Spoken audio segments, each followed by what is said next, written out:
Hello friends, this is Megha Sharma. Welcome to Omega Tech Ed. Previous video में हमने artificial intelligence के 10 multiple choice questions discuss किए थे। अब हम आगे उसे कंटिन्यू करते हैं। Dash are the composition for agents in artificial intelligence. Agent के बारे में हम ऑलरेडी डिस्कस कर चुके हैं। एजेंट जो होते हैं वो एक्ट करते हैं, तो इन्वायरमेंट से कुछ भी सेंस करके जो एक्ट करने का काम होता है वो एजेंट्स का होता है। तो यहाँ पे क्वेश्चन ये है कि एजेंट का कंपोजिशन क्या होता है। इसका मतलब ये है कि एजेंट में कौन कौन से कंपोनेंट्स होते हैं। तो कोई भी एजेंट होता है उसमें प्रोग्रामिंग होती है, और उस प्रोग्रामिंग को परफॉर्म करने के लिए हमें कुछ हार्डवेयर रिक्वायरमेंट्स भी होती है। जैसे कि अगर हम रोबोट बना रहे हैं तो प्रोग्रामिंग के साथ साथ उसमें हार्डवेयर रिक्वायरमेंट रहेगी। जैसे कि अगर ऑब्जेक्ट पिकिंग रोबोट है तो उसके लिए हमें हैंड लाइक स्ट्रक्चर देना पड़ेगा। तो इसका मतलब ये हुआ कि एजेंट जो होता है वो कॉम्बिनेशन होता है प्रोग्राम एंड आर्किटेक्चर का। तो इस क्वेश्चन का जो करेक्ट ऑप्शन आएगा, जो करेक्ट आंसर आएगा, वो आएगा C, both program and architecture. Agent behavior can be best described by perception sequence, agent function, sensors and actuators, environment in which agent is performing. Agent के behaviour को जो सबसे ज्यादा बेस्ट डिस्क्राइब करता है वो होता है एजेंट फंक्शन, क्योंकि एजेंट फंक्शन की हेल्प से ही हम परसेप्ट सीक्वेंस को मैप करते हैं। अगर हम सिंपल वर्डिंग में समझें कि एजेंट फंक्शन क्या होते हैं, तो एजेंट फंक्शन का मतलब होता है कि जो भी इनपुट है उसके अकॉर्डिंग हमें क्या आउटपुट देना है, उसकी जो भी प्लानिंग होती है वो एजेंट फंक्शन से ही डिसाइड होती है। तो इस क्वेश्चन का जो करेक्ट आंसर आएगा, जो करेक्ट ऑप्शन होगा, वो होगा option number B, agent function. Agent function जो होते हैं वो एजेंट के बिहेवियर को बेस्ट डिस्क्राइब करते हैं। Dash is are the observing environments in artificial intelligence, partially, fully, both A and B and none। बहुत ही सिंपल क्वेश्चन है। हमने पढ़ा है कि आर्टिफिशियल इंटेलिजेंस में जो अलग अलग टाइप्स के इन्वायरमेंट होते हैं वो फुली ऑब्जर्वेबल भी हो सकते हैं और पार्शियली ऑब्जर्वेबल भी हो सकते हैं। तो करेक्ट ऑप्शन आएगा, करेक्ट आंसर आएगा answer C, both A and B. क्योंकि जो भी इन्वायरमेंट है वो या तो फुली ऑब्जर्वेबल हो सकते हैं। फुली ऑब्जर्वेबल का मतलब ये होता है कि जो एजेंट के सेंसर्स होते हैं वो इन्वायरमेंट को फुली ऑब्जर्व कर पाते हैं, उनको पता होता है कंप्लीट स्टेट के बारे में, इन्वायरमेंट की क्या स्टेट है उसके बारे में उन्हें कंप्लीटली पता होता है, तो उसे हम फुली ऑब्जर्वेबल बोलते हैं। और जब उन्हें कंप्लीटली आइडिया नहीं होता है इन्वायरमेंट की स्टेट के बारे में, तो उसे हम पार्शियली ऑब्जर्वेबल बोलते हैं। तो करेक्ट ऑप्शन आएगा both A and B. What kind of environment is crossword puzzle? Static and fully observable, dynamic and fully observable, semi-dynamic and partially observable, static and partially observable. यहाँ पे हमें crossword puzzle का environment बताना है कि किस type का environment रहता है क्रॉसवर्ड पजल में। यहाँ पे जो ऑप्शन हमारे पास है उसमें हमें पार्शियली एंड फुली ऑब्जर्वेबल में से चेक करना है और स्टैटिक एंड डायनामिक में से चेक करना है। तो जो भी क्रॉसवर्ड पजल होता है वो स्टैटिक होता है, क्योंकि जो क्रॉसवर्ड पजल हमें मिल गया है वो सेम ही रहने वाला है। जैसे कि अगर हम कोई सुडोकू सॉल्व करते हैं या कोई और क्रॉसवर्ड पजल सॉल्व करते हैं तो वो चेंज नहीं होता है। इसका मतलब जो उसका टाइप है वो तो स्टैटिक होगा, और जो पजल होता है वो फुली ऑब्जर्वेबल भी होता है। तो इसका जो करेक्ट आंसर आएगा, जो करेक्ट ऑप्शन आएगा, वो आएगा option number A, static and fully observable.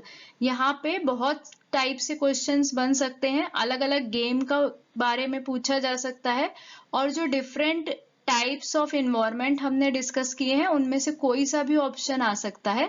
जैसे कि यहाँ पे क्रॉसवर्ड पजल के बारे में पूछा है तो स्टैटिक एंड फुली ऑब्जर्वेबल आया है, लेकिन क्रॉसवर्ड पजल इसके अलावा सिंगल एजेंट भी होता है, और इसके साथ साथ वो डिटर्मिनिस्टिक भी होता है। तो इस तरीके से अलग अलग टाइप के जो इन्वायरमेंट होते हैं उनके बारे में डिटेल में हमें पता होना चाहिए। What kind of environment is taxi driving? इस क्वेश्चन में टैक्सी ड्राइविंग का इन्वायरमेंट पूछा है। जो सेल्फ ड्राइविंग कार होती है उसके लिए किस तरह का इन्वायरमेंट होता है। तो जो इन्वायरमेंट होता है वो डायनामिक होता है, क्योंकि फिक्स नहीं रहता है, वो चेंज होता रहता है। और साथ ही साथ वो पार्शियली ऑब्जर्वेबल भी रहेगा, क्योंकि जो एजेंट है उसे मालूम नहीं रहेगा कि कब कौन सा व्हीकल कहाँ से आने वाला है। तो फुल नॉलेज उसे अपने इन्वायरमेंट के बारे में नहीं रहती है। तो जब भी एजेंट को अपने इन्वायरमेंट के बारे में फुल नॉलेज नहीं होती है तो उसे हम पार्शियली ऑब्जर्वेबल बोलते हैं। तो इस क्वेश्चन का जो करेक्ट आंसर होगा, जो करेक्ट ऑप्शन होगा, वो होगा option number B, dynamic and partially observable. In PEAS, P stands for peer, performance, perception, partial. यहाँ पे इसका करेक्ट आंसर आएगा ऑप्शन नंबर बी, परफॉर्मेंस। जब भी हम कोई एजेंट डिजाइन करते हैं तो हमारा गोल होता है रैशनल एजेंट डिजाइन करने का। तो जब भी हमें रैशनल एजेंट डिजाइन करना होता है तो हमें उसके लिए टास्क इन्वायरमेंट स्पेसिफाई करना पड़ता है। इसका मतलब ये है कि जब भी हम कोई एजेंट डिजाइन कर रहे हैं तो हमें बताना पड़ेगा कि उसका परफॉर्मेंस मेजर क्या है, वो कौन से इन्वायरमेंट में काम करने वाला है, उसमें एक्चुएटर्स कौन से होने वाले हैं, सेंसर्स कौन से होने वाले हैं। तो ये पूरा टास्क इन्वायरमेंट हमें डिफाइन करना होता है, हमें स्पेसिफाई करना होता है। तो इसी को हम शॉर्ट फॉर्म में पीस बोलते हैं। तो इसमें अलग अलग तरीके से क्वेश्चंस पूछे जा सकते हैं। सबसे इंपॉर्टेंट है कि इसका फुल फॉर्म हमें याद होना चाहिए, क्योंकि किसी भी वर्ड का मीनिंग पूछा जा सकता है या फिर इसका फुल फॉर्म भी पूछा जा सकता है। तो इसका फुल फॉर्म हमें याद रखना होगा, जैसे कि P हमने पढ़ा है परफॉर्मेंस के लिए है, E for environment, A for actuators and S for sensors. Dash choose action based on only current percept. इस क्वेश्चन से हम अलग अलग टाइप के इंटेलिजेंट एजेंट के बारे में डिस्कस करने वाले हैं। तो सबसे पहले तो हमें ये पता होना चाहिए कि 4 टाइप्स के इंटेलिजेंट एजेंट होते हैं। Simple reflex agent, model based reflex agent, goal based agent and utility based agent. अब इन चारों एजेंट के बारे में हमें डिटेल में पता होना चाहिए, तभी हम सभी एमसीक्यूज को सॉल्व कर पाएंगे। तो इस क्वेश्चन में हमें पूछा है कि कौन सा एजेंट ऐसा है जो सिर्फ करंट परसेप्ट पे काम करता है। तो ऑप्शन नंबर ए यहाँ पे करेक्ट है, क्योंकि जो सिंपल रिफ्लेक्स एजेंट है वो करंट परसेप्ट पे काम करता है।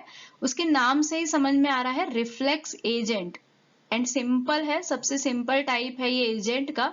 तो ये सिर्फ करंट परसेप्ट पे ही काम करेगा, मतलब जो करंट में इसे इनपुट मिलेगा उसके हिसाब से ही ये एक्शन परफॉर्म करेगा। मतलब इसमें कोई भी हिस्ट्री नहीं होती है, कोई भी पास्ट इंफॉर्मेशन इसके पास नहीं स्टोर होती है जिसके बेसिस पे ये डिसीजन ले। इसीलिए इसका नाम रिफ्लेक्स एजेंट भी है, क्योंकि ये सिर्फ करंट परसेप्ट के बेस पर ही एक्शन परफॉर्म करता है।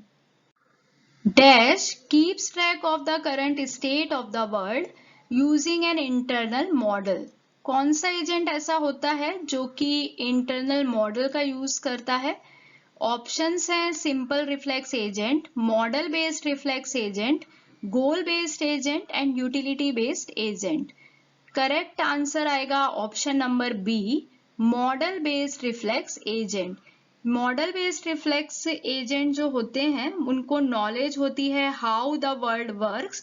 तो यहाँ पे जो मेन डिफरेंस है simple reflex agent and model based reflex agent के बीच में, वो ये है कि सिंपल रिफ्लेक्स एजेंट सिर्फ करंट परसेप्ट पे ही काम करते हैं, ये सिर्फ कंडीशन एक्शन रूल्स पे काम करते हैं। लेकिन जो मॉडल बेस्ड रिफ्लेक्स एजेंट होते हैं उनमें कंडीशन एक्शन रूल्स के साथ साथ एक मॉडल भी होता है, वो उस मॉडल की भी हेल्प लेते हैं, इंटरनल स्टेट को मेंटेन करते हैं। तो यहाँ पे इस क्वेश्चन का करेक्ट आंसर होगा option number B, model based reflex agent. Dash is applied for the simple reflex agent.